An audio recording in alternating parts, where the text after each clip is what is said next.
Hello dear subscribers, today I will tell you how you can easily fix your errors. So with your iMessage, if you use iMessage for sending some messages and also you receive errors that your message not delivered.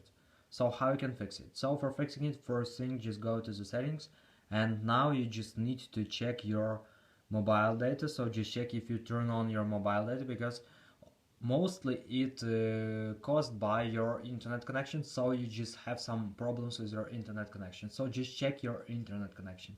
So if you're using mobile data, just try to turn off and turn on again your mobile data. Just check your mobile operator if you have megabytes. And also if it doesn't help you, if you use Wi-Fi, just open Wi-Fi, just reconnect to your Wi-Fi network. Also you can try to restore your Wi-Fi router, so sometimes it also helps too. And also you can try to find your messages. So just open messages here, and now just turn off iMessage, wait a few seconds and just turn it on.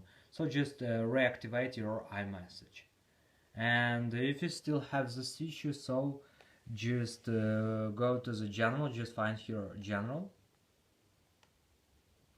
and in the general you just need to scroll down to shutdown. Just tap on shutdown, slide to power off, wait a few seconds and just power on your phone again. And if it doesn't help you, you can also try to go to the general again, and now just scroll down to reset, just tap on reset and just reset network settings.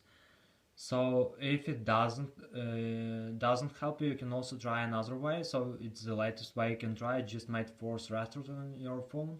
It depends on the model of iPhone you have, because I will tell you an example of iPhone X, iPhone 11 and iPhone 12.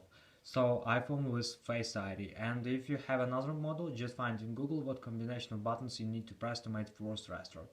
So on this model of iPhone, you just need to press on high volume buttons and on low volume button, and just keep and hold power button until you will see black screen, and after just release your finger from power button and you need to see Apple logo. So when you will see Apple logo, it means that you successfully made force restart. So I hope that one of these methods will work for you. So thanks for watching, have a nice day, subscribe to my channel, write comments, and goodbye.